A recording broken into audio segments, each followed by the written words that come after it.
Buenas tardes, bienvenidos un día más a Todo es Geopolítica, bienvenidos al programa en el que les contamos, explicamos y analizamos lo que está sucediendo en el panorama geopolítico en estos momentos, pendientes un día más de Oriente Medio, en este caso de los mensajes por parte de Irán a Israel. Hablan de que están dispuestos a cambiar su doctrina nuclear y también que están predispuestos a lanzar un nuevo ataque contra Israel cuando las condiciones sean adecuadas, sobre todo, como se pueden imaginar, teniendo en cuenta el conflicto abierto entre Israel y Hezbollah, que amenaza con una guerra regional, con una guerra total en Oriente Medio. Pendientes de esto, vamos a mirar también a Rusia, vamos a contarles esta noticia que está circulando durante las últimas horas de submarinos rusos que han pasado desde 2022 muy cerquita de Reino Unido. En este caso, la agencia Bloomberg habla de que visitaron el mar de Irlanda, desatando todas las alertas en Reino Unido, pendientes también de Bielorrusia, alertando, dice que Occidente intenta arrastrarles al conflicto, habla además de concentraciones de tropas ucranianas en un momento en el que el ministro de Defensa, Andriy Belousov, acaba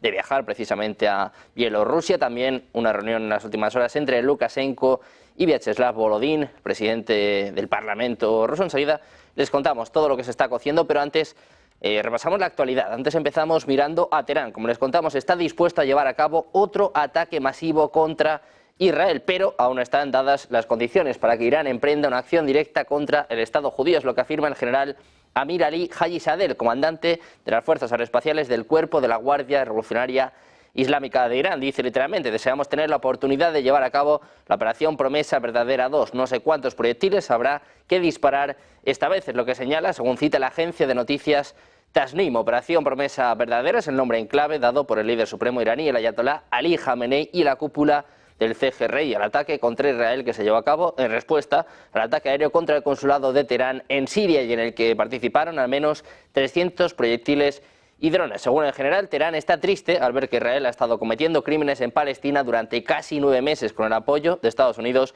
y sus aliados europeos. Además dice: aunque tenemos la fuerza, tenemos las manos atadas porque las condiciones aún no están maduras para que Irán tome medidas directas contra el Estado judío. Hablamos también, como les decíamos, de Rusia, de los submarinos de ataque rusos que han realizado misiones cerca del mar de Irlanda 2 veces desde el inicio del conflicto en 2022. Es lo que apunta la agencia Bloomberg, según 3 personas familiarizadas con este asunto. Una medida sin precedentes del Kremlin que obligó al ejército de Reino Unido a tomar medidas para proteger las aguas británicas e irlandesas. El primer despliegue de un submarino ruso de la clase Kilo cerca del mar de Irlanda, que separa la isla de Irlanda de Gran Bretaña, ocurrió hace unos 18 meses, es lo que apuntaban las personas que pidieron no ser identificadas porque se trata de poblaciones privadas. El segundo incidente ocurrió más recientemente, en las últimas semanas, con esta fragata rusa que visitaba Cuba y que también hizo una visita precisamente por el mar de Irlanda. La magnitud de los movimientos del submarino fue más allá de lo que los funcionarios británicos habían visto anteriormente. El submarino de clase Kilo es un submarino de ataque diésel eléctrico capaz de disparar misiles de crucero Kalib de Rusia, así como torpedos y minas, según estaba apuntando la agencia Bloomberg.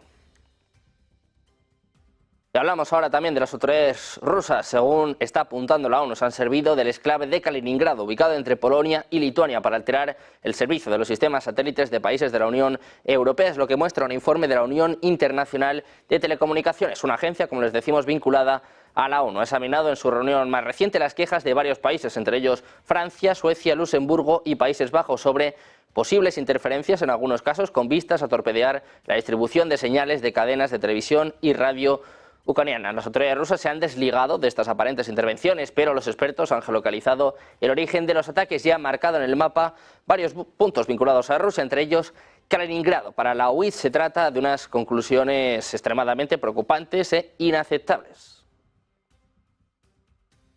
Por último, hablamos también de Bielorrusia, de su presidente Alexander Lukashenko. Ha afirmado que tiene cuestiones que le gustaría discutir con el líder ruso Vladimir Putin, con que se va a reunir en la cumbre de la Organización de la Cooperación de Shanghái en Astana. El propio Lukashenko decía: me reuniré pronto con Putin, hay muchas cuestiones que debemos considerar. Es lo que apuntaba durante una reunión con el presidente de la Duma estatal, Vyacheslav Volodin. Dice además que Occidente no puede esperar a arrastrar a Bielorrusia a un conflicto militar. Es lo que decía durante esta reunión, en la que ha abordado la cuestión de la cooperación bilateral y la situación en torno a Bielorrusia. Decía Lukashenko: no pueden esperar para arrastrarnos al conflicto, quieren separarnos a lo largo de esta frontera, hacer imposible nuestra resistencia e incitar tensiones hasta tal punto que todo el mundo temblará. La situación es extremadamente grave y no debemos relajarnos bajo ninguna circunstancia.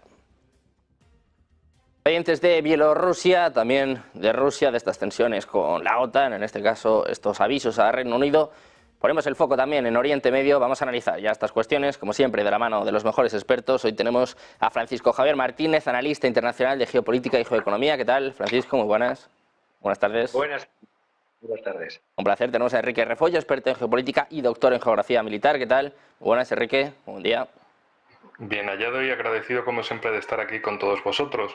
Igualmente, encantados de volver a tenerte por aquí. Por último, presentamos a Emiliano García Coso, decano internacional de CEISA. ¿Qué tal? Emiliano, muy buenas. Buenas tardes. Buenas tardes, ¿cómo estás? ¿Cómo estás? Bueno, pues como os decía, pendientes de Oriente Medio, sigue elevándose la tensión. Netanyahu dice que van a seguir hasta que erradiquen a Hamás. Cada vez parece más posible la apertura total de este frente con Hezbollah. Irán empieza también a posicionarse. Habla ya de un ataque directo a Israel, de cambios en su doctrina nuclear, de que van a apoyar con todo a Hezbollah. Emiliano, por esto te quiero preguntar cómo es la situación en Oriente Medio y cómo de posible es que Irán vuelva a atacar a Israel, en lo que supondría una escalada total, una guerra regional.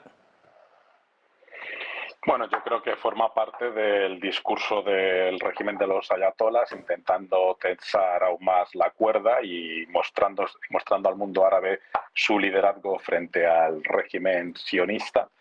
Y simplemente yo creo que es tratar de mantener la tensión, provocando un poco y sobre todo también teniendo en cuenta las elecciones, porque recordemos que las que hubo el viernes en la primera ronda, pues solamente han quedado un conservador y alguien que llaman reformista en el concepto de los propios ayatolás, es decir, que no tiene nada que ver con el líder de la Revolución Verde, Musavi, que todavía sigue detenido. Entonces, pues yo creo que es un mensaje hacia dentro del propio Irán para tratar de decir que el régimen de los ayatolás y los candidatos propuestos por ellos pues son los que garantizan la integridad territorial y la hegemonía un poco en el mundo árabe de Irán, pero no, un conflicto directo no lo necesita, porque para eso tiene ya Hezbollah, que está perfectamente armada y financiada y entrenada por los guardianes de la revolución, y a eso se ha sumado ya pues también el apoyo que tiene con Hamás, que sigue estando activo en la Franja de Gaza, y por lo tanto pues no necesita un enfrentamiento directo. A eso hay que sumar también los hutis en Yemen, es decir, que tiene a los proxies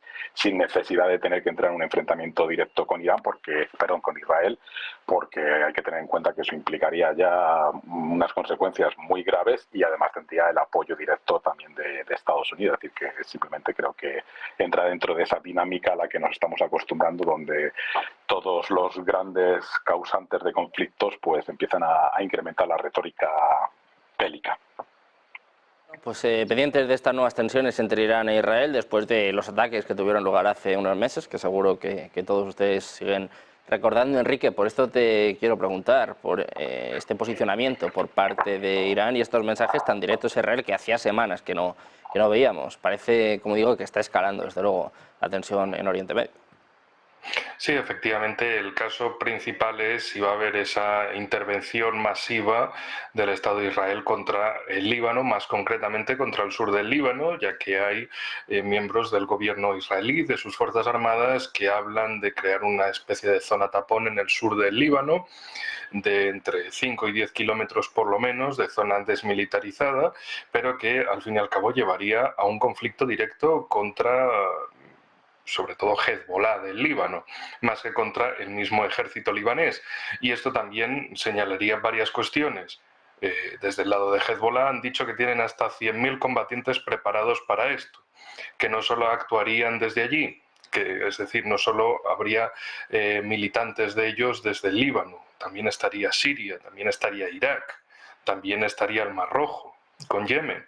Es decir, que sería una escalada dentro del mismo conflicto que tienen entre el Estado de Israel y la Franja de Gaza, con Hamás, la Yihad Islámica y otra serie de grupos, también con las presiones dentro de Cisjordania, de los colonos sionistas contra los palestinos de Cisjordania, y que esto sería un tercer teatro de operaciones dentro de esta misma guerra. Y claro, no es lo mismo todo lo que hemos visto antes con lo que podría venir ahora, porque Hezbollah no es Hamás precisamente.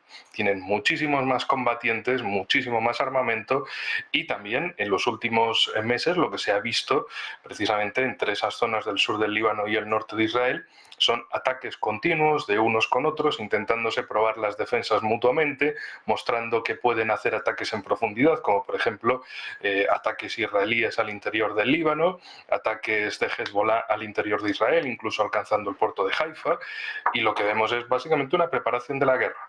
Ruidos de sables constantes y una preparación tanto de actores locales como de actores internacionales, efectivamente, que al final todos acabarán requiriendo tomar una posición pública en favor o en contra de. Y aquí, por supuesto, desde Irán la posición que tienen es muy clara, de su eje de la resistencia desde Irán, Irak, Siria y Líbano hasta alcanzar el Mediterráneo con la punta sur en Yemen, y también están las cuestiones evidentemente transformadoras de una Arabia Saudí que ha girado, gracias a la mediación de China, ha girado hacia Oriente, a reconocer, a abrir de nuevo relaciones diplomáticas y económicas con Irán, a intentar mejorar su posición en la región, y que de hecho hay 4 actores fundamentales, bueno, 5 en realidad, que además comparten una alianza muy prometedora a nivel internacional, que son los BRICS, y estos países son Irán, Emiratos Árabes Unidos, Arabia Saudí, Egipto y Etiopía.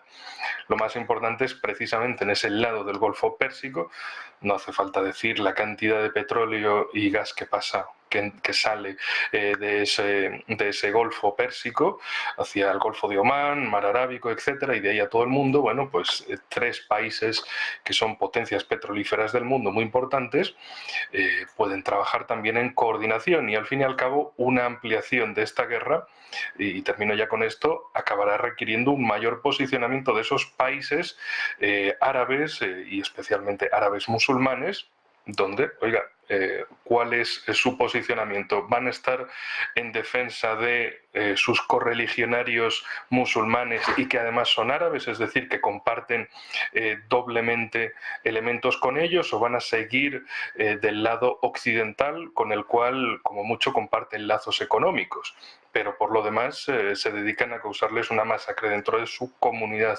religiosa, incluso más etnorreligiosa? En fin, el futuro no es nada halagüeño. O como dijo el presidente de Serbia hace poco, el tren ha salido de la estación y ya nadie lo puede parar.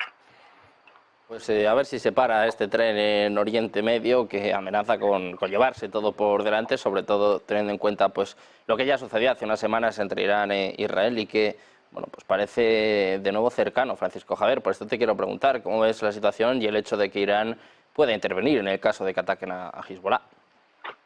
Pues Sergio, como dicen mis compañeros, de momento lo que estoy viendo o lo que observo es un incremento, un tensionamiento de la guerra psicológica y de propaganda. Veo amenazas por ambas partes. Israel amenaza al Líbano de vuelta a la edad de piedra. Las fuerzas israelíes están llevando a cabo una serie de ataques contra objetivos de Hezbollah en el sur del Líbano, en una política del ojo por ojo muy propia de Israel. También veo las declaraciones del ministro de Defensa israelí, Yoav Gallant, que dijo que su país no quiere librar una guerra contra Hezbollah. De hecho, Hezbollah en el Líbano infligió serias derrotas al ejército, a las fuerzas de defensa de Israel. Y dice Yoav Gallant que dice estar trabajando en una solución política. Pero claro, también tenemos por parte de el otro actor, Irán, las declaraciones de que si Israel invade el Líbano, invadir con esos planes que están dentro del gabinete de ultra que tiene actualmente Israel, en ese concepto de Gran Israel, de englobar, incluso mover fronteras, comerse territorios más allá del río Litani, llevar incluso más allá del río Litani hasta 30 kilómetros ese Gran Israel. También lo que dice Irán es que si Israel invade el Líbano, las organizaciones militantes islámicas del llamado Frente de Resistencia atacarían al unísono a Israel en todos los frentes. Y por último, Hassan Nasrallah, el jefe de Hezbollah, ha dicho también muy expresamente que si se produjera ese ataque, esa gran ofensiva contra el país de los cedros, pues que Hezbollah amenazaría en una guerra sin restricciones, sin reglas, sin límites. Y para terminar, los datos de Al Jazeera que estoy viendo desde el 7 de octubre del año pasado hasta el 21 de junio de este año 2024, veo o cuantifico 6.142 ataques israelíes al Líbano frente a 1.258 ataques de Hezbollah y de otros contra Israel. Un total, hasta la fecha 21 de junio, de 564 muertos, de los cuales 543 son del Líbano y 21 israelíes. Por lo tanto, ¿quién está tirando de la cuerda? ¿Quién está tirando de la tensión?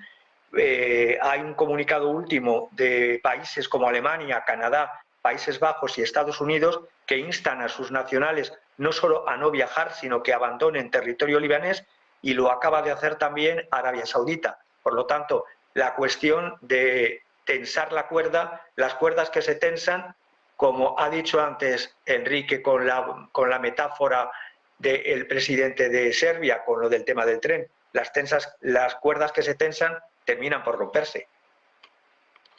Pendientes de nuevo de la tensión en Oriente Medio, la tensión sobre todo entre Irán e Israel. Si os parece, miramos también al conflicto en Ucrania, el conflicto entre Rusia y la OTAN. Emiliano, la última hora, una de las noticias más destacadas es esto que está reportando la agencia Bloomberg de submarinos rusos que han pasado por el mar de Irlanda 2 veces desde el inicio del conflicto, también un poco pues como respuesta a los movimientos de la OTAN cerca de sus fronteras. Por esto te quiero preguntar cómo ves la tensión entre Rusia y Reino Unido, Rusia y la OTAN, y el hecho de que estos submarinos hayan pasado pues, prácticamente pues, por las puertas de un país de la OTAN.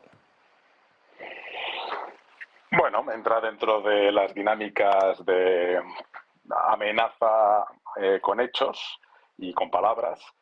Y claro, después de la exitosa campaña del presidente Putin en Ucrania, la causa que ha provocado es que de repente una de las bases navales más importantes que tenían en el mar Báltico, pues sea ahora, en lugar de mar Báltico, se le debería llamar mar de la OTAN, porque ya todos sus miembros, sí, Suecia y Finlandia, se sumaron a la OTAN y por lo tanto Kaliningrado está rodeado por miembros OTAN, de tal manera que creo que también atiende a la necesidad un poco de buscar la salida a los efectivos que tienen en la base naval de Kaliningrado, en un intento de que si se incrementa la tensión y hay un eventual conflicto, pues se podrían encontrar que toda la fuerza naval que tienen en Kaliningrado se encuentre bloqueada por Dinamarca y Suecia, con lo cual tendrían una pérdida de la movilidad desde el punto de vista estratégico. Y luego, adicionalmente a esto, pues lógicamente dentro de la nueva guerra submarina o híbrida, pues los submarinos rusos también están intentando captar información en los cables submarinos, que es uno de los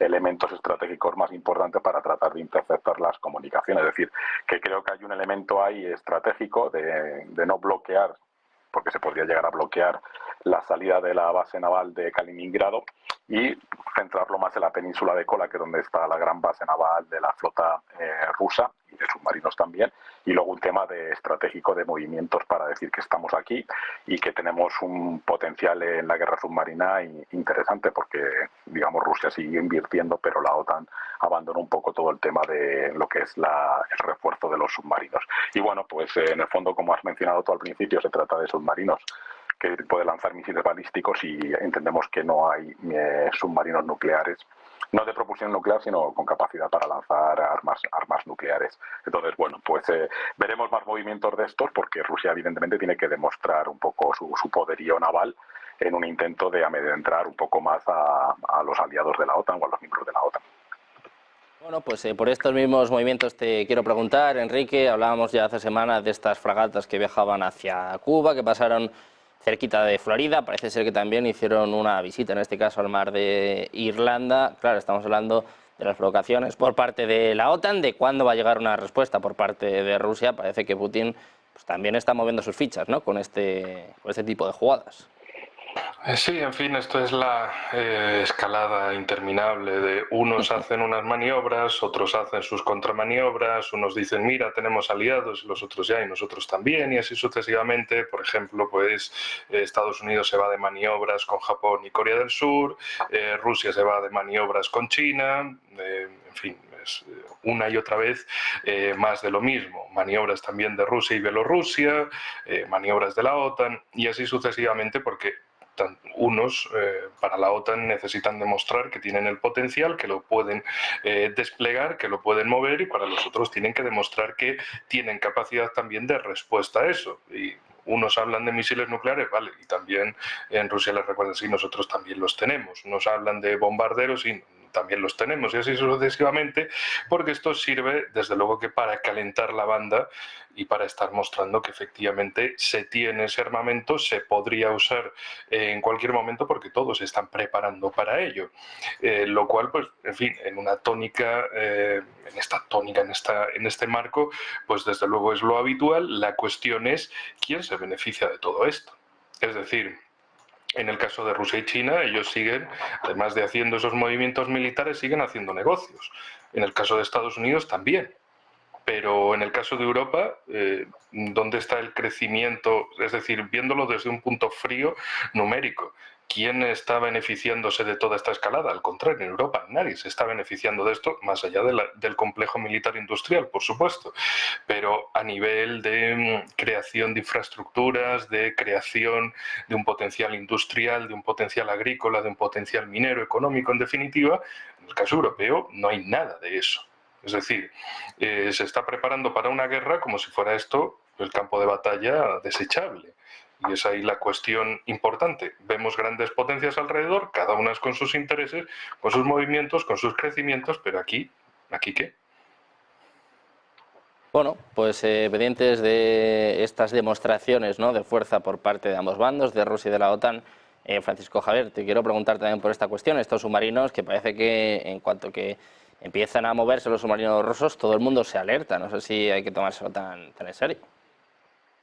Bueno, hay que tomarse en serio un detalle. Se me ocurre pensar en Emmanuel Todd, que le hicisteis hace un mes, yo creo, una entrevista muy buena por la publicación de su obra en castellano, La défaite de l'Occident, la derrota de Occidente, en la cual decía algo que para un historiador, demógrafo, sociólogo y politólogo, bueno, pues que con la experiencia y el saber hacer que él tiene, que le pueda tachar de rusófilo, pues le da lo mismo, porque además da un dato: Rusia no es imperialista y por su población, entre otras cosas, el imperialismo suele ser o estar ligado a crecimientos poblacionales. La población de Rusia decrece, su doctrina militar es defensiva. Y lo importante que señala, que quiero yo señalar aquí con respecto a la pregunta que nos estás haciendo, es que ha habido un cambio en la teoría militar rusa en este tercer milenio, forzada por el encercamiento, por el ¿cómo se dice?, el cerco de la OTAN hacia territorio de la Federación Rusa, que incluye ahora ataques nucleares en caso de amenaza. Si recordamos la visión stalinista durante y después de la Segunda Guerra Mundial, el crecimiento poblacional de Rusia era rápido, había una población en ascenso dispuesta a sacrificar, había una superioridad militar frente a la Europa de entonces, y se podía pensar en un expansionismo. Actualmente nos están intentando vender la burra del expansionismo ruso. La realidad es que, como dice Emmanuel Todd, el imperialismo americano y los desequilibrios internos de Estados Unidos son el verdadero problema que nos estamos comiendo los europeos, y no puedo entender cómo Europa no deslegitima. Bueno, sí, Europa, la ciudadanía ha deslegitimado en las elecciones a sus élites, pero da lo mismo, se hacen elecciones paripé, no sirven más que para volver a colocar a los mismos. Y este cambio de la teoría militar rusa hace que ahora lo que antes era, ante esta masa poblacional más grande de los países de la OTAN que de la propia Federación de Rusia, si la nación y el Estado de Rusia se sienten amenazados en su supervivencia, podrían hacer uso de ataques nucleares tácticos. Y eso estaba, durante toda la Guerra Fría, era impensable por parte del ejército soviético. Pero claro, como tenemos lo que tenemos una Europa que, como ya criticaba Thomas Mann, ojo a construir una Europa alemana, mejor hacer una Alemania europea. Pues como hemos construido una Europa alemana y títere vasalla, hasta tal punto que Olaf Scholz le vuelan el Nord Stream 1, Nord Stream 2, y pone cara de buey muerto y no reacciona ante un ataque, pues como decía Enrique, Europa es la gran perdedora. En esto, los ataques desde el punto de vista contra el derecho internacional de las limitaciones a la Federación Rusa, lo único que han hecho es fortalecerle, porque ha reconstruido su economía, pero desde el 2014 que la está reconstruyendo. Estados Unidos también está sacando tajada, a pesar de ese caos interno que tiene y de un presidente que es un guiñol gaga. Entonces, desde esa perspectiva, los grandes perdedores, la Unión Europea y los que la ciudadanía, por más que intenta deslegitimar pacíficamente, como es en elecciones, a una élite, la élite se perpetúa en el poder a pesar de las elecciones. ¿Hasta cuándo va la ciudadanía a soportar este abuso de poder de títeres traidores al servicio de intereses contrarios a la Unión Europea, o al menos a Europa, que es distinto de la Unión Europea? Bueno, pues vamos a ver qué pasa en Europa. Si os parece, seguimos mirando al conflicto en Ucrania. Por cierto, hay nuevo parte del Ministerio de Defensa ruso, habla de que ha derribado varios misiles británicos, una bomba guiada francesa, también los famosos misiles HIMARS de Estados Unidos, pero la última hora en torno a esto pasa por los ataques a los aeródromos en Ucrania. Saben ustedes que estamos esperando la llegada de los F-16, se habla de finales de julio, principios de agosto, bueno, ya veremos cuándo llegan estos cazas, pero de momento, el ejército ruso, el Ministerio de Defensa, ha informado de la destrucción de al menos 5 cazas Su-27. Por esto te quiero preguntar, Emiliano, estos ataques a los aeródromos, que parece ser uno de los puntos principales, ¿no? En este caso, en el conflicto en Ucrania, ¿no? Parece que es uno de los focos de ataque por parte del ejército ruso. Sí, tiene la lógica de tratar de destruir toda la infraestructura necesaria para el supuesto y nunca llegado despliegue de las donaciones de F-16 que supuestamente estarían ya disponibles a finales de mayo. Ya estamos en julio, perdón. Es decir, que vamos retrasando, va pasando la cobertura climatológica adecuada para tratar de poner en funcionamiento esos F-16. Y bueno, pues lo que hacen los rusos es aprovechar la coyuntura para destruir el máximo posible de infraestructuras y tratar de retrasar o dilatar la eventual llegada de esos F-16, que necesita unas infraestructuras, necesita luego también unos talleres de repostaje, etcétera, etcétera. Y los rusos están aprovechando su momento, digamos, de gloria ante la inacción por parte europea. Hay que entender también que formar a pilotos ucranianos en el manejo de los F-16, por mucha intensidad que se haga, no se hace de la noche a la mañana y son aparatos muy costosos. Pero lo único que demuestra de nuevo es que todos los retrasos que hemos sufrido, tanto por parte europea como por parte norteamericana, de asistir a Ucrania, pues lo que hacen es que sigan tomando determinadas localidades las tropas rusas en el norte, que haga destrucción de las infraestructuras, ya no solamente militares, sino también energéticas, porque ya ha afectado al 80% de las infraestructuras energéticas ucranianas, y bueno, y que la sociedad ucraniana siga sufriendo. No voy a decir los aires expansionistas de la Federación Rusa, pero sí los aires expansionistas e imperialistas del señor Putin, que tiene esa mentalidad soviética o postsoviética y que lo que quiere recuperar es la grandeur zarina de su gobierno. Y eso tiene unas implicaciones. Ha habido una vulneración del derecho internacional que no ha sido de Ucrania ni ha sido de la Unión Europea, sino que ha sido del gobierno del señor Putin, y estamos pagando el pato pues todos los demás. Sin descontar también que hay que recordar que en cuanto a la parte de Alemania, que el canciller Schröder fue contratado millonariamente por Gazprom, es decir, que uno de los principales problemas que hemos tenido es que Alemania estaba tomada energéticamente por las empresas rusas que no son privadas, que son estatales. Entonces, esa mezcla de intereses entre los políticos alemanes y la dependencia energética es lo que nos ha llevado a que hayamos sufrido desde la invasión de Ucrania, pues de esa carencia energética que ha tenido un impacto económico negativo y que ha hecho que nos haya costado garantizar una cierta autonomía energética y que todavía tengamos algunas dependencias, porque todavía seguimos comprando gas a Rusia, desafortunadamente, del oso ruso. Entonces, bueno, pues estamos pagando el peaje de una Alemania muy europea, muy proeuropea, pero que se puso en manos de Rusia, creyendo que Rusia nunca iba a atacar intereses europeos, cuando le hubiera ido mucho mejor haber mantenido ese estatus de país asociado a la Unión Europea, donde tendría un mercado para todos sus productos, no solamente energéticos, sino también minerales y también inversiones europeas en Rusia. Entonces, bueno, estamos pagando también parte de la inocencia que hemos tenido al fiarnos del señor Putin.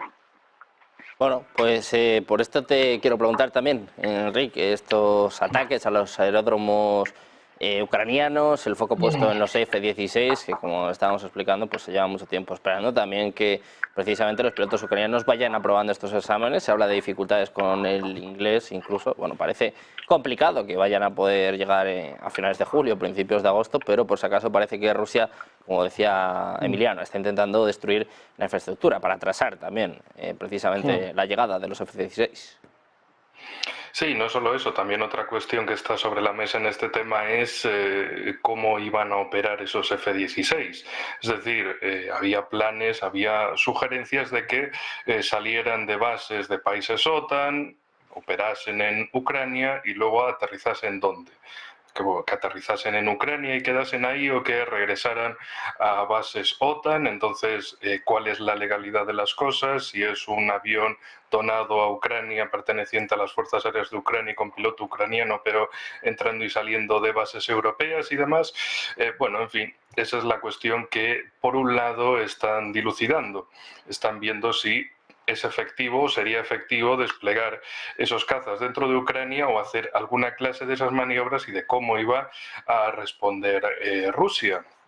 En fin, ya sabemos que también la legalidad vista desde Occidente con respecto a Ucrania es nula. Apoyaron precisamente ese golpe de Estado de 2014, ese golpe del Maidán. Acabaron con el presidente legítimo, gustase o no gustase, corrupto o no corrupto, que evidentemente lo era, como los anteriores y los posteriores, porque la corrupción en Ucrania solo le ha importado a Occidente a partir de 2022. A partir de 2022, de repente, era el país más limpio del mundo, no había problemas internos, ni había corrupción, ni había neonazis. Antes del 2022 sí que los había, pero después los convirtieron en patriotas, cosas que pasan. En fin, como los yihadistas de Afganistán. Eran los grandes amigos de Occidente, los freedom fighters, los luchadores por la libertad, hasta que un día se levantaron y dijeron, ya son malos. ¿Qué le vamos a hacer? Cosas de Occidente. Desde luego que sí, la desgracia que han llevado a Ucrania es la destrucción de un país, pero no olvidemos también el destino de otros intermediarios que se dejaron arrastrar a una guerra, como precisamente el gobierno afgano, que desapareció en agosto de 2021 y a nadie en Occidente le ha vuelto a importar, o al gobierno de Vietnam del Sur, que, bueno, Estados Unidos se fue y punto. En fin, la cuestión aquí es que la guerra avanza. Como decía antes, y lo digo una vez más, de ese alarmismo del presidente de Serbia, de que el tren ha dejado la estación, vamos a una guerra, y la cuestión más importante que está sobre la mesa es que no hay un europeo mentalmente sano que quiera ir a luchar esta guerra por los gobernantes actuales. Nadie quiere absolutamente ninguna guerra de este tipo, y lo que quieren es centrarse en política interior, en política de desarrollo interior, y dejarse de estos enredos belicistas que precisamente solo aumentan tanto al complejo financiero como al complejo militar industrial, pero no a la población. Una población que además, y también lo repito como todas las semanas, vive cada vez peor, se le dice que va a vivir cada vez peor, que si no es por la guerra es por el cambio climático, que nos vamos a peor. Y evidentemente el resto del mundo no opina igual, que es lo más importante, que ni Rusia, ni China, ni India, ni Irán, ni ningún país africano o iberoamericano piensa que vamos a ir a peor. Ellos quieren ir a mejor, y no están en ese pesimismo escatológico de que vamos a una guerra o vamos a un cambio climático, la destrucción climática, un apocalipsis del modo que sea, sino que se puede crecer. Mientras que en Europa parece que estamos abocados, o si no es una guerra, es la destrucción por el cambio climático, lo cual es absolutamente de locos. Es decir, los políticos quieren convertirnos en una especie de manicomio al aire libre, manicomio de 600 millones de personas, que estén a su servicio o simplemente se dediquen a ser pobres y a pasar hambre. Pues vamos a ver qué pasa en Europa, cómo reacciona precisamente a lo que comenta Enrique, ¿no? Este avance de la guerra en Ucrania. Francisco, por esto te quiero preguntar si es demasiado tarde para frenar esta escalada, y también lo que estamos hablando, ¿no? Estos ataques a los aeródromos rusos, con el foco puesto en estos Su-27 que se han destruido en las últimas horas. Yo, Enrique, siempre desde el pragmatismo y desde la ¿cómo lo diría? Desideologización que intento siempre, desde un pensamiento crítico y basándome en datos, independientemente de dónde vengan los datos, veo que hubo un golpe contra un gobernante, corrupto o no corrupto, gustara o no gustara, pero un golpe desde el punto de vista de la legitimidad y legalidad internacional, que fue el golpe de Maidán. Veo una inocencia, sí, y lo digo así también, inocencia de Putin cuando estaba dentro del G8, que se creía como buen San Petersburgués, porque hay una diferencia entre la mentalidad de los de San Petersburgo y de los de Moscú, que se puede ver hasta en las obras de Dostoyevsky, es decir, los occidentalistas y los orientalistas durante todo el siglo XIX y siglo XX ruso. Y él, como de San Petersburgo, se pensaba que iba a ser un invitado más en ese G8, ampliación del G7, mientras había planes en aquel entonces ya de think tanks como Rand Corporation, que los he citado y los he leído y los he traducido en muchos programas, planes de fragmentar a Rusia en distintos estados de la Federación Rusa, porque claro, gustaba una Rusia occidentalizada a la manera de darle de beber a Yeltsin y mientras vamos a hacer de los recursos rusos, pues como se ha hecho en Ucrania con los recursos de los ucranianos. Es decir, a quién pertenecen las tierras y las empresas de Ucrania, viva el libertarismo o libertarianismo, pero a costa de la muerte de los ciudadanos ucranianos y más carnaza al frente. Cuando veo a Olaf Scholz y lo comparo con Schröder, aunque Schröder sea, o se le pueda tachar que estaba a sueldo de Gazprom, a sueldo de quién está Olaf Scholz, porque, lo digo con una metáfora, fue a cortarse el pelo el señor Scholz a una sucursal de la CIA en Berlín y salió con una lobotomía, es decir, salió con una mirada así como de buey muerto, de Hinterwälder, de esa carne alemana, cuando está viendo Auf Wiedersehen, adiós a su potencia industrial. Veo a Alemania que de ser el motor y competidor de una Europa que podía aliarse cada vez más con Rusia como bloque económico contra China y contra Estados Unidos, pues resulta que está pagando el pato y Alemania, no voy a decir que vaya a volver al siglo XIV, a volver a comer pan negro, el Schwarzbrot y tener el ganado de la casa para calentarse, pero la situación de mis amigos alemanes, y sigo mucho a Alemania por cuestiones relacionales, pues están un poquito, por decirlo irónicamente, un poquito bastante peor con Olaf Scholz, ahí están los resultados además. Pero claro, como nos empecinamos en no ver la realidad y no ver los datos, pues sigamos adelante y termino diciendo, Rusia está actuando en muchos frentes, está actuando también en guerra electrónica, estoy pensando desde los ataques electrónicos, las interferencias a los GPS de los vuelos. Uno fue en mayo del 2024, cuando la compañía Finnair suspendió todos sus vuelos diarios que tenía, concretamente desde Helsinki hasta Tartu, Estonia. Pero es que no solamente ahora, también ha habido compañías británicas, British Airways, que los vuelos que se tenían para países de Europa Oriental se están viendo afectados y son aeropuertos que tienen sistemas de navegación alternativos al GPS. Es decir, cuidado con eso. Pero es que, y termino, cuidado además con la guerra en el espacio. Y digo guerra porque la guerra también es la falta de colaboración. Cuando se está viendo la ruptura del satélite, un satélite ruso que ya estaba dado por muerto desde el año 2021, pero oficialmente desde el 2022, que era el Resource P1, que era un satélite ruso que se ha roto en el espacio e incrementa todavía más toda esa basura, las 25.000 piezas que están de escombros girando, escombros que están clasificados según el índice Kessler, más de 10 centímetros en el espacio. Como no hay colaboración, pues eso tardará semanas o incluso meses en ser un peligro para las poblaciones. ¿De dónde? Pues en las cabezas que caigan. Pero como estamos en un mundo donde no importa la población, donde importa es el negocio, primero fue con el experimento de las Big Pharma, ahora el experimento de las grandes empresas de armamento que no son capaces de seguirle el ritmo al oso ruso. Por lo tanto, la estupidez es estulticia que no favorece ni a la ciudadanía, protesta a la ciudadanía en elecciones, repito, pero no se tiene en cuenta en nuestra democrática y legal Occidente la decisión de lo que es ciudadanía. Los ciudadanos se les tiene en cuenta para que te legitimen si salen los votos a tu favor. Si salen en contra, es ultraderecha, son prorrusos, tal. Por favor, seamos serios. Bueno, pues para ponernos serios, ya que estamos hablando del avance de la guerra en Ucrania, os quiero preguntar por la visita de Víktor Orbán a Kiev, a Ucrania, la primera desde el inicio de la guerra, precisamente en un momento en el que Hungría ha asumido el papel de presidente de la Unión Europea, de esta presidencia rotatoria. Por esto te quiero preguntar, Emiliano, por el papel de Víktor Orbán en el conflicto y también las declaraciones en las últimas horas, este aviso a Zelensky diciéndole, bueno, pues que hay que buscar un alto el fuego rápido y poner fin a la guerra cuanto antes. Básicamente un poco lo que se viene deslizando desde Rusia, que cuanto más dure este conflicto, más duras van a ser las condiciones para Ucrania.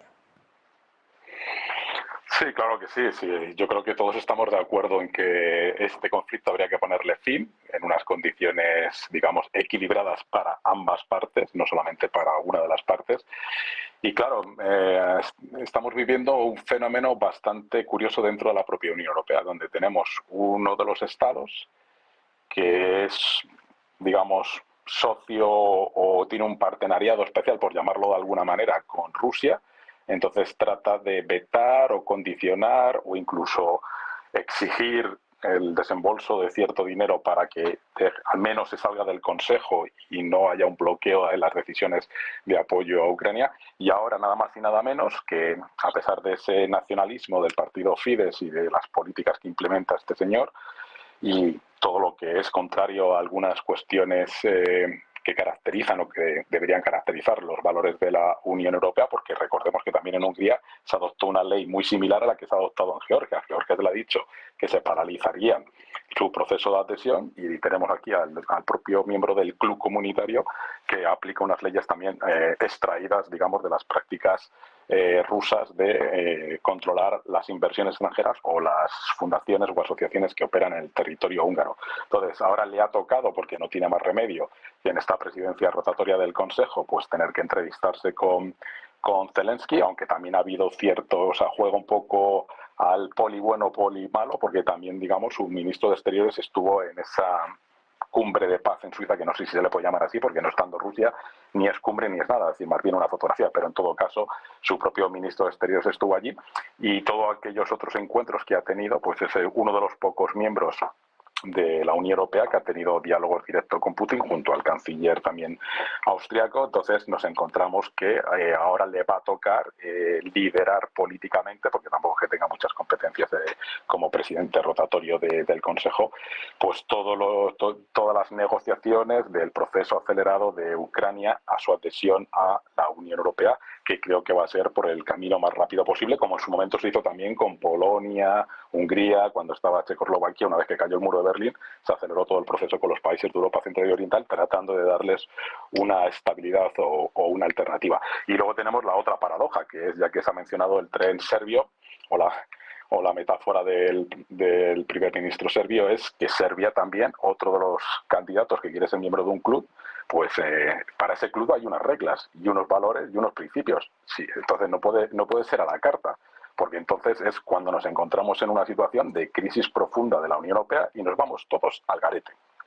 De hecho, las recientes elecciones en Francia ya muestran ese descontento social, pero también hay que recordar que el partido de la familia Le Pen estuvo muy vinculada y financiada también por Rusia, porque tanto a Rusia como en parte también a China no le interesa que el proceso de integración se consolide. Lo que interesa es fomentar gobiernos que sean nacionalistas y que acabe con el proyecto europeo como entidad ya no solamente de integración económica, sino de integración política, y que va supuestamente a dar un salto desde el punto de vista de la integración también en materia defensiva y de securitaria, porque si no, pues dejaremos de ser un referente a nivel mundial, porque ya lo estamos dejando de ser demográfica, económica y políticamente. Entonces, al menos, teniendo en cuenta lo que el Tribunal Supremo ha hecho con el señor Trump, de darle inmunidad, pues al menos espero y deseo que Europa, tal y como está configurada y con esos principios y con esos valores, con las cosas malas que tiene todo sistema democrático y todas las carencias, etcétera, etcétera, pero seguimos pudiendo elegir y votar libremente, cosa que no ocurre en Rusia. Veamos los medios de comunicación no oficiales que hay en Rusia, veamos cómo un señor se perpetúa a 30 años, cómo va alternando las posiciones. Es decir, Rusia hasta ahora no es una democracia. Entonces, aquí tenemos democracia con sus cosas malas, pero podemos votar y elegir a nuestro candidato. Entonces, bueno, aquí hay toda una serie de cuestiones que, bueno, pues la paradoja es que ahora el señor Víctor Orbán, que solamente le gusta el proyecto europeo para la asistencia económica, pues tiene que hablar con alguien o con un país al que no le tiene mucha estima. Entonces, bueno, pues se va a tener que comer ese papel. Bueno, pues este es el papel que le toca asumir a Orbán, por lo menos durante los próximos meses. Por cierto, ayer también contábamos, de hecho vamos en directo a la señal de Rusia asumiendo el Consejo de Seguridad de la ONU. Estamos ante un mes que desde luego va a ser apasionante. Pues esto te quiero preguntar, Enrique, por el papel de Víctor Orbán de Hungría y cómo parece que está intentando mediar ahora en el conflicto, ¿no? Le dice a Zelensky que lo mejor que puede hacer es aceptar un alto el fuego inmediato. Claro, la pregunta es también si Rusia, si en este caso Putin, va a querer reunirse con Zelensky, algo que parece cuanto menos complicado.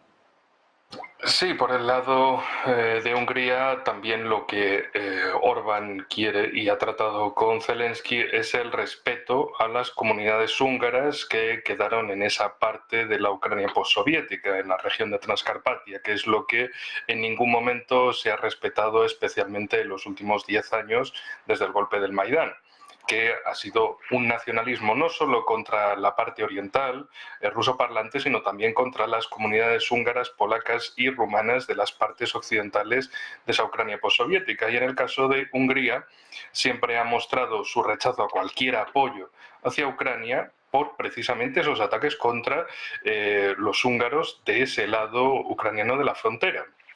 Y lo que ha estado señalando constantemente Víctor Orbán es que si no se respeta a esas comunidades no hay nada que tratar con Ucrania. Y lo primero que ha puesto sobre la mesa es precisamente ese respeto. También, evidentemente, la visita ahora a Kiev es porque Hungría ejerce esa presidencia temporal en la Unión Europea y debe mostrarse no solo como el líder de Hungría, sino también como el líder de la Unión Europea. Porque en el caso de Hungría, a diferencia de otros políticos, es el presidente de Hungría, no el presidente de una mancomunidad o de lo que sea, o el presidente del universo. Es el presidente de Hungría y se tiene que preocupar de los húngaros, porque sí, se llena mucho la boca a muchos con que hay democracia, pero ahí tenemos, por ejemplo, a Margarita Robles, ministra de Defensa de España, señalando que los franceses no han votado bien por votar lo que les pareció, por ejemplo, a ese nuevo Frente Nacional, reagrupamiento nacional y demás, y de cómo también no solo es que exista en Estados Unidos esa ley de agentes extranjeros desde 1938, debe ser que Rusia o Georgia han aprendido de Estados Unidos con su casi ley centenaria, sino que también el mismo Sánchez en España está hablando de hacer una llamada ley contra la desinformación, donde básicamente desinformación es cualquier cosa que no sea la versión oficial que te suministra el gobierno. Pero sí, bien, vamos por la democracia, por el buen camino, por las elecciones, donde hay políticos que critican a la propia población por haber votado mal en su visión.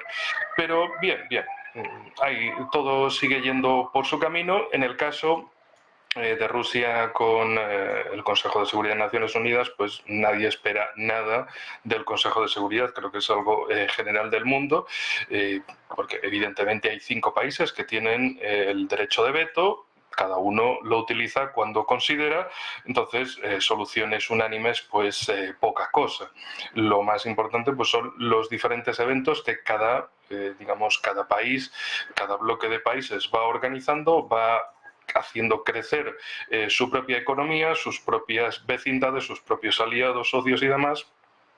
Y ya está. Y en este sentido, desde luego Estados Unidos busca el alineamiento de viejos y nuevos socios, Rusia más de lo mismo, China más de lo mismo, aquí todo el mundo moviéndose a nivel mundial y en el caso europeo poniendo precisamente a Kaja Kallas en sustitución de Josep Borrell, pobrecito, que le han dejado fuera de juego, no era lo suficientemente bueno. Y, en fin, ahora van a poner a una tipa a dirigir la Unión Europea, una que solo está centrada en su obsesión antirrusa, pero Pero muy bien, no hay nada más del mundo y la Unión Europea no tiene nada más que hacer en ninguna otra parte del mundo ni preocuparse por otras partes del mundo, empezando por sí misma. Pues pendientes de esta cuestión de Europa, también de estos movimientos de Víctor Orbán, Francisco Javier, por esto te quiero preguntar por la propuesta de alto el fuego de Víctor Orbán. También hablaban incluso sobre la opción de firmar un acuerdo de seguridad bilateral, que eso sí que me ha sorprendido, sobre todo teniendo en cuenta la posición de Orbán hasta ahora. Por esto te quiero preguntar por esta reunión y también por el hecho que comentaba antes, ¿no? Lo complicado que parece que Putin y Zelensky puedan firmar este alto el fuego. Quiero darte una respuesta dual, tanto a nivel de derecho comunitario como a nivel de lo que es la guerra en Ucrania. Como experto en derecho comunitario desde los 80 en Estrasburgo, los tratados que yo estudié y los tratados que seguí, vi realmente el giro, el cambio, que el proyecto que se tenía de ir hacia una Europa social, democrática y de derecho, tras Maastricht ha ido reduciéndose cada vez más y virando hacia una Europa más oligarquizada, más avasallada aún hacia Estados Unidos, más castrada hacia Estados Unidos, cuando tendríamos que mirarnos de igual a igual, como poco. Y luego, en cuanto una Europa más otanizada y con esta última fase más militarizada, es decir, es una economía de guerra y ese mito maravilloso que creíamos muchos de una comunidad europea de defensa que no dependiese ni de la OTAN ni del Pacto de Varsovia, que fuese independiente, eso se ha ido relegando porque no interesaba al aliado que te espía, que se llama Estados Unidos, aunque seas aliado, te espía y te pone micrófonos hasta dentro de la cama. Pero bueno, eso en cuanto a la evolución de la Europa democrática, una Europa que nadie vota directamente y que el Parlamento tiene unas funciones simbólicas y donde manda realmente es la Comisión, que se votan y se eligen entre sí, independientemente de lo que las elecciones europeas digan. Pero bueno, en cuanto a la guerra en Ucrania, yo creo ya, para desgracia, porque me hubiese gustado que las cosas no siguiesen avanzando como están, virando cada vez a peor, que terminará, yo creo, con una rendición, no con un acuerdo negociado, porque además es que no habrá negociaciones con Zelensky, no puede haber negociaciones con Zelensky por 3 puntos, y lo resumo muy rápido. Primero, Zelensky se ha autocortocircuitado a negociar, primero con legislación interna ucraniana, en la que prohibía que tanto él como miembros de su partido como miembros de la Rada del Parlamento no podían hacer negociaciones directas con Rusia. Segundo, se ha cortocircuitado durante un tiempo también por parte de los países de la anglosfera, fundamentalmente Estados Unidos y Reino Unido, que decían veamos hasta dónde llega nuestro paseo triunfal hasta Moscú. Y luego, por último, el decreto prohibición de esa negociación directa también afecta a los sectores todavía más radicales, a los Grupito Azov y similares, que cortarían la cabeza a Zelensky a la mínima que intentase negociar. Y respecto con qué legitimidad Zelensky, cuando la propia constitución ucraniana, actualmente en la situación en la que está, gobernando bajo un estado de excepción de guerra, la segunda autoridad legítima en Ucrania es el jefe del Parlamento, que no recuerdo cómo se llama. Por lo tanto, negociaciones y negociaciones directas, no. Propone Zelensky negociaciones indirectas con él y con un tercero que sea la ONU, pero si los acuerdos Minsk I, Minsk II del 2014-2015 eran negociaciones híbridas, donde había negociaciones directas, bueno, más que directas, hubo híbrido, y donde se firmó por parte de Ucrania, por parte de Rusia, por parte de la OSCE, y fue respaldado en un paripé Alemania y Francia, que luego reconocieron que era un compás de espera para ir calentando motores para una guerra. Yo lo único que veo es, o se aceptan, sí, por supuesto, como dice mi compañero, que sea equidistante para las dos partes, pero la cumbre de Bürgenstock tenía todo de cumbre, nada de paz, porque no estaban invitada la contraparte, y sí, para beber el champán Roeder, pues estaba bien para los que necesitan beberlo a costa de los impuestos ciudadanos, pero no veo ningún avance, nada que no sea real y, por supuesto, viviendo a expensas de los impuestos de la ciudadanía.